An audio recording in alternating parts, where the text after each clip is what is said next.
Très chers compatriotes, nous voici au terme de l'année 2021. Les temps se succèdent et ne se ressemblent pas. En effet, la période de fin d'année est toujours particulière et nous rappelle les valeurs fondamentales de la vie que sont le partage, l'entraide, l'amour, la solidarité et la foi en un lendemain meilleur.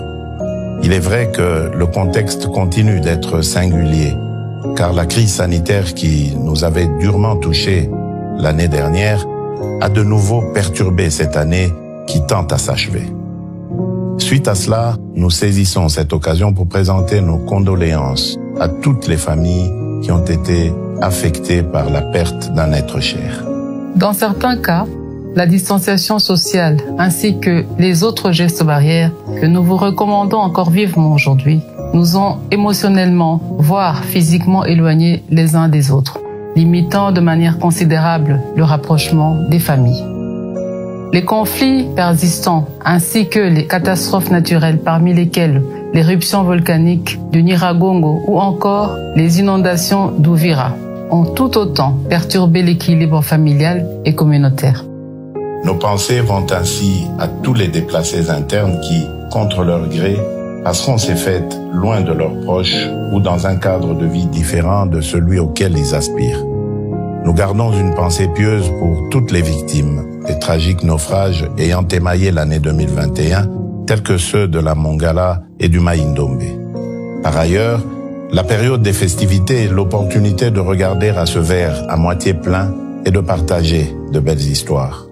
C'est ici l'occasion de citer, à titre d'exemple, le cas de nos compatriotes des localités de Fataki, de Lipri, de Nyangaray, en territoire de Djougou, qui peuvent librement célébrer la Noël grâce à l'effort déployé par nos vaillantes forces de sécurité et de défense, quelquefois jusqu'au sacrifice suprême. Il est pour nous l'occasion de renouveler ici nos hommages aux militaires tombés, armes à la main, en quête du rétablissement de la paix sur notre territoire et, avec eux, de nombreux concitoyens victimes de la barbarie terroriste d'un petit groupe ennemi de l'amour et de la concorde nationale.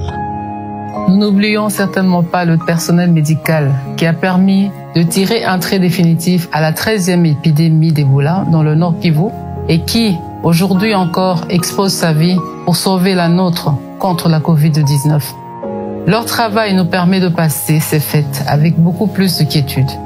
Partout où nous nous trouvons à travers le pays et selon que nous le pouvons, pensons aux plus vulnérables et à ceux qui sont dans le besoin autour de nous.